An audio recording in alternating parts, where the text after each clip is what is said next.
L'Iran n'est plus connu aujourd'hui que par le biais de ses tensions internes et de la dureté de son régime, de son programme nucléaire et des outrances verbales de son président, d'ailleurs bien mal réélu en 2009. Donc, je vous propose de vous montrer quelques cartes et de vous parler un petit peu de l'histoire de ce pays passionnant.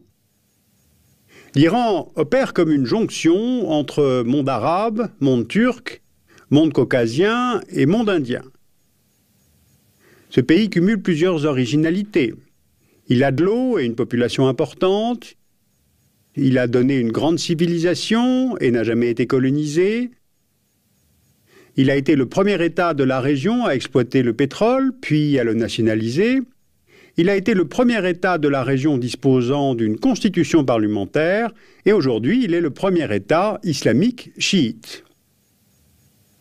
L'Iran, c'est l'ancienne Perse. Le nom a été changé en 1935 par Reza Shah Pahlavi, le père du dernier souverain du pays. Iran, cela veut dire pays des Aryens. Les Aryens sont des populations d'origine indo-européenne.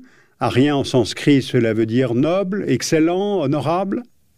Les Aryens venus s'établir sur le plateau iranien formaient des grandes tribus. Et celles qui nous intéressent aujourd'hui s'appellent les Mèdes et les Perses, car ce sont elles qui sont fondatrices de la Perse.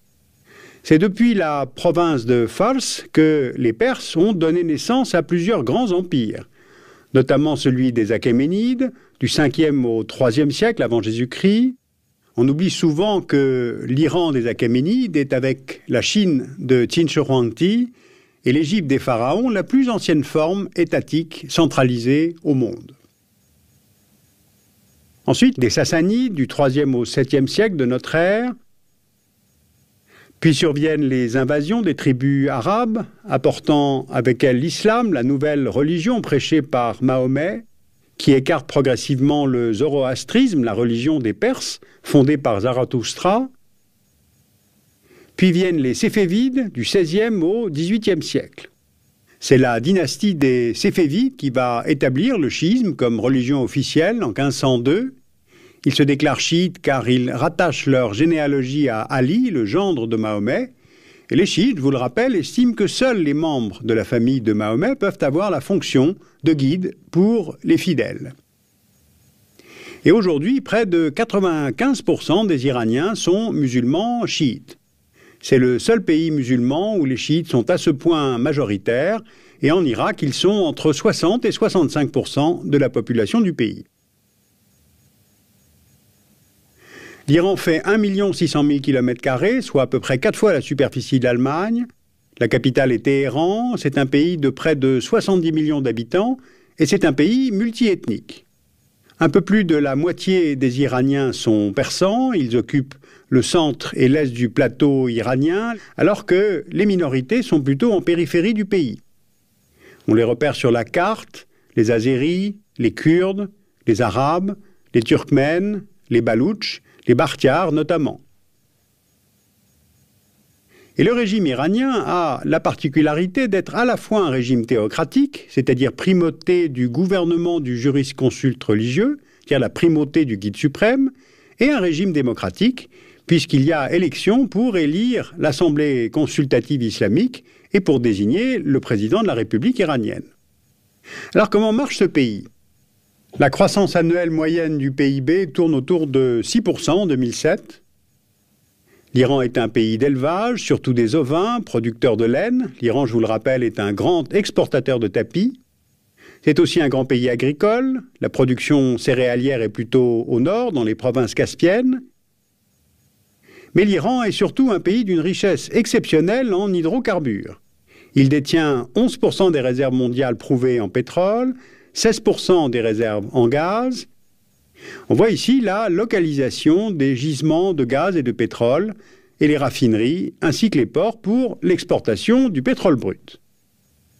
Et le pays est doublement dépendant de ces hydrocarbures puisque les exportations de l'Iran représentent environ 50% des recettes du budget de l'État et pourtant le nombre insuffisant de raffineries et le mauvais état de celles qui existent oblige le pays à importer l'essence et les produits raffinés.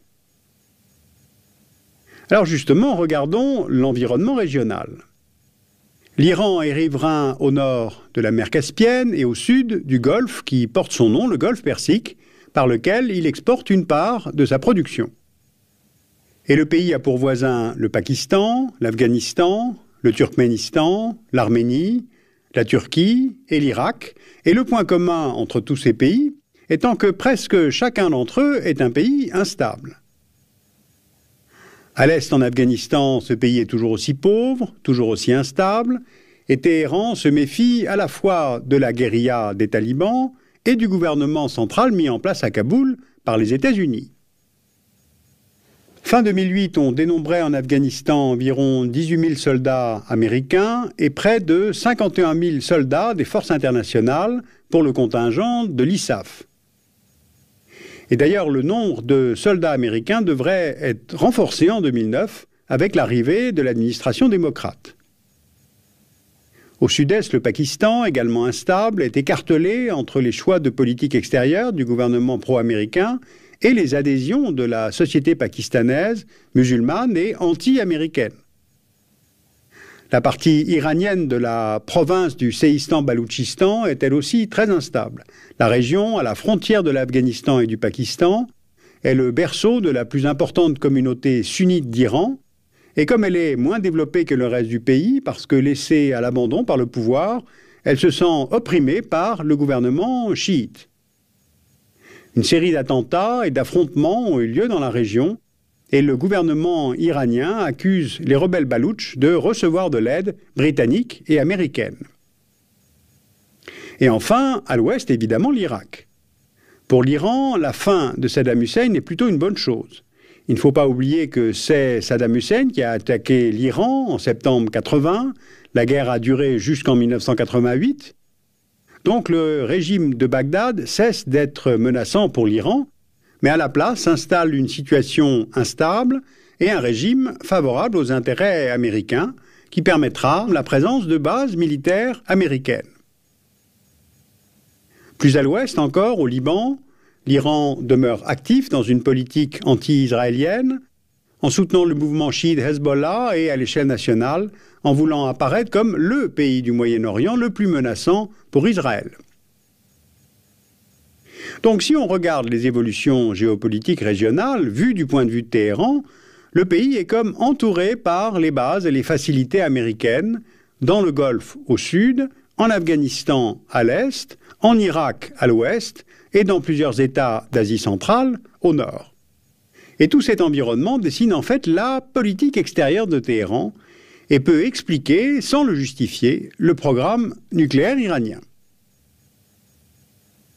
La révélation en décembre 2002 de l'existence d'une usine d'enrichissement d'uranium à Natanz, on voit là la photo satellite, est confirmée par les inspections de l'AIEA.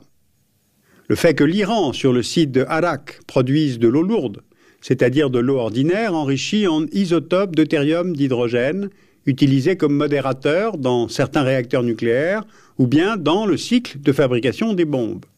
La dissimulation des activités d'enrichissement, une attitude ambiguë avec les inspecteurs de l'AIEA, eh bien tout cela a alimenté les soupçons et ouvert une crise majeure autour du programme nucléaire iranien.